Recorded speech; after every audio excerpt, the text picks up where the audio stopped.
Meaning of hybridization. Hybridization. Hybridization. Hybridization. Hybridization. Hybridization refers to the process of combining two different things, such as plants or chemical compounds, to create something new. In the context of chemistry, hybridization is the process by which atomic orbitals combine and form hybrid orbitals that have different properties than the original orbitals.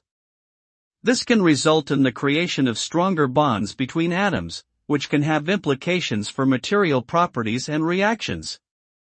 Overall, hybridization is an important concept in various fields and has led to many advancements in science and technology.